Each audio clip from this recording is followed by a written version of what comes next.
नमस्कार, स्वागत है आपका इंडिया न्यूज 28 में। आइए बात करते हैं उड़ीसा की कुछ खास खबरों की। उड़ीसा के पुरी में परम पूज्य श्री विजय गुरुजी महाराज का आगमन। 9 दिवसीय श्रीमद् देवी भागवत कथा ज्ञान यज्ञ का शुभारंभ। ओडिशा सरकार को जगन्नाथ मंदिर के नवनिर्मित परिसर के लिए दिया धन्यवाद। खबर ओडिशा के पुरी से है, जहां परम पूज्य श्री विजय गुरुजी महाराज ने पुरी स्थित श्री पुरुषोत्तम वाटिका में श्रीमद् देवी भागवत कथा ज्ञान यज्ञ का शुभारंभ किया है। यह कथा दिनांक 3 मई से दिनांक 11 मई तक संध्या 4 बजे से 8 बजे तक चलेगी। स्वामी जी सर्वप्रथम प्रभु जगन्नाथ जी के दर्शन किए तथा ओडिशा सरकार द्वारा जगन्नाथपुरी मंदिर के नवनिर्मित कार्यों की सराहना की। इस ज्ञान यज्ञ का मुख्य उद्देश्य माता की महिमा एवं युवाओं में माता के आशीर्वाद का महत्व के बारे में जागरूक करना है। आज के इस कार्यक्रम में करीब 100 से अधिक महिलाएं एवं पुरुष उपस्थित थे। श्री विजय गुरुजी महाराज ने हमारे संवाददाता सुधाकर कुमार से खास बातचीत की। कैमरामैन विज्ञान कुमार विश्वाल के साथ ओडिशा हेड सुधाकर कुमार शाही की रिपोर्ट। इस पावन धरा में जब आप आए थे, ये पावन धरा के दर्शन हम गत 5 वर्षों पहले या उससे भी पहले हम जब किए थे तब एक अलग प्रारूप था, और अभी जो भगवान का जो लीला स्थली को देखते हैं, दर्शन करते हैं, जो कॉरिडोर बना है या जो सेवा की प्रणाली है, जो द्वारों में व्यवस्था है, तो ये सरकार बहुत ही आशीर्वाद के पात्र है कि इस धर्म को जो है बहुत सुंदर तरीके से आगे बढ़ा रहा है, और सभी देवस्थानों में व्यवस्थाएं अति विशिष्ट तरीके से हो रही है। ये हमारे सब सनातनियों के लिए बड़ी खुशखबरी है। हम आए 2016, ध्यान नहीं है, 5-7 साल हो गए थे उसका, और तब आए तब कॉरिडोर नहीं बना था। आज अभी दर्शन हुआ भगवान का? हाँ, ठाकुर जी के दर्शन हुए, ठाकुर जी ने दर्शन दिए हैं। हाँ, ठाकुर जी ने दर्शन दिए हैं, बहुत सुंदर। और ठाकुर जी की कृपा से ये सब कार्य हो रहा है। ठाकुर जी के स्वरूप है सब कार्य, जो भी कथा गंगा है भगवान के पाद तलों से जो गंगा बहती है वही जो है सबको पावन करती है।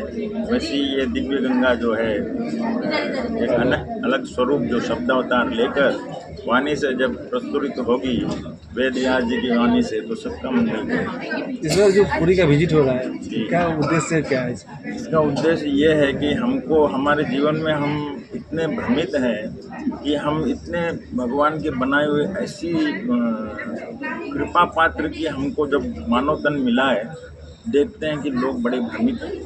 हम चाहते हैं कि जो जगन्नाथ चाहता है, जीव और जगत, जगन्नाथ का जो संबंध है ना, हम लोग उस सबको भूल चुके हैं। हम साधारण मानवता है, हमेशा दुखी होना, हमारे क्लेशों पे ध्यान देना, एक दूसरे के ऊपर क्या बोलते हैं आरोप करना कि उनके कारण हम दुखी, इनके कारण, ये सब दुखों को निवारण करने के लिए जगन्नाथपुरी क्षेत्र, क्योंकि जगन्नाथ भगवान सबको आलिंगन कर लेता है, अपने में समा लेता है। जगत में रहना तो जगन्नाथ के साथ रहना है। आपका आने का वाणी है, जो माँ की कृपा है, जो गुंडीचा माँ के कारण जो है भगवान पूजे जा रहे हैं। भगवान ने बताया कि माँ जीवन में आवश्यक है। माँ का प्यार जो होता है ना, जीवन में सब कुछ दिखावा हो सकता है, लेकिन जीवन में माँ का प्यार सच्चा होता है। इसलिए उसको भगवान ने लीला के रूप में भी बताया।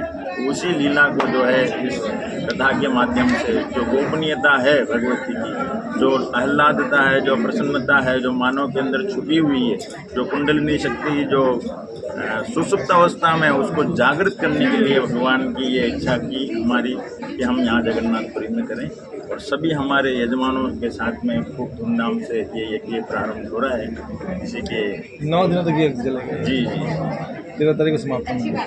11 उस दिन का क्या प्रोग्राम है? 11 तारीख को भी होगा, जब भगवती सबको अपने भंडारे लुटाएगी, सबको अपने अपनी मन इच्छा पूर्ण होगी, तो उस दिन भी जो है विशेष जो आशीर्वचन के मंत्रों के वैदिक ब्राह्मण है हमारे साथ में, सब वेद प्रणाली से कार्य होते हैं।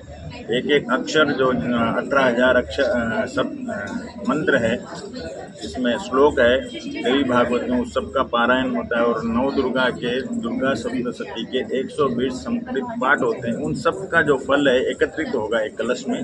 उस कलश के अंदर जो अमृत रहेगा, उस अमृत को सबको पान किया जाएगा, और अमृत की वर्षा होगी। जिस जो मन भावना लेके आया है इस दरबार में, खाली हाथ आ सकते हैं, लेकिन खाली हाथ जाएंगे नहीं। ऐसी कृपा उस दिन हुई। तो उड़ीसा वासियों को क्या संदेश देना चाहेंगे और उसका उड़ीसा क्या वासी- समय रहेगा, कथा का समय क्या है, कैसे लोग यहाँ पहुँच पाएंगे? उड़ीसा वासी तो ऐसे ही भाग्यशाली हैं जहाँ भगवान के साथ संबंध है और उनके साथ भगवान हर बार बताता है। जिस प्रकार हमारे घर में इलेक्ट्रिकल लाइन अगर कमज़ोर हो जाती है तो हम इलेक्ट्रिशियन को बुला के अगर उसको फिटिंग कराते हैं कि वो बराबर चले, वैसे हम लोगों को भगवान प्रेरणा देता है कि उड़ीसा वासी तो भाग्यशाली है, लेकिन कभी कभी वो भी परेशान होते हैं। उन सबको बताओ कि जगन्नाथ उनके साथ में, इसलिए हम आए हैं। जगन्नाथ साथ में है तो वो स्वस्थ रहें, मस्त रहें और व्यस्त रहें। समय क्या है कथा का? 4 बजे से 8 बजे तक रहेगा सायंकाल।